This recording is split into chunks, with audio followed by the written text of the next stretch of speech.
vielleicht wird es auch schon irgendwo diskutiert, ist die Traumadefinition zu erweitern. Und ich finde, es gibt vieles, was traumatisierend ist, was für uns in Deutschland oder in europäischen Ländern, die wir noch relativ privilegiert ist, noch anders ist, aber weltweit schon, dass die Situation unüberschaubar ist und dass die Menschen das Gefühl von Machtlosigkeit haben, weil sie auch machtlos sind. Eine Bewältigungsstrategie ist ganz sicher, dass wir fürsorgliche, also keine heilende, so weit sind wir nicht, dass wir fürsorgliche Gemeinschaften bilden, in denen wir erleben, dass andere für uns Fürsorge tragen, dass wir für andere Fürsorge tragen und so ein Gefühl bekommen, wir können doch irgendwas, wir können was tun, was auch Sinn macht.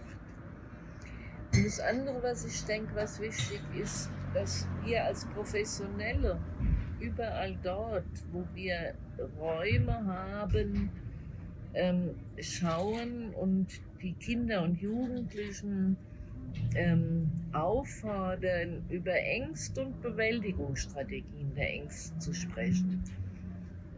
Das Ziel muss es sein, zu verhindern, dass die Menschen sich daran gewöhnen, immer zu dissoziieren.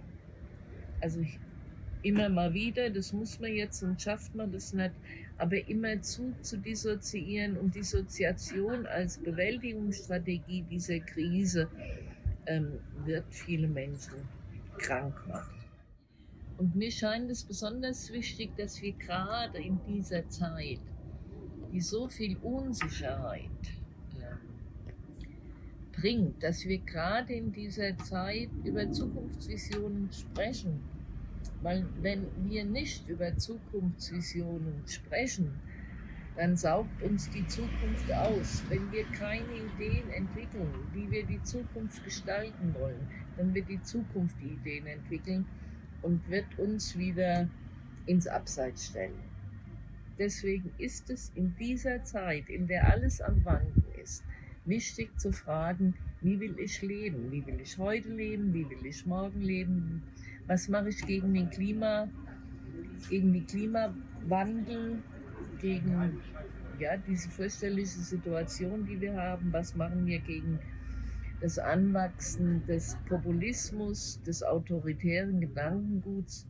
Und das kann man mit 4-Jährigen, das kann man mit 5-Jährigen und das muss man mit Jugendlichen diskutieren.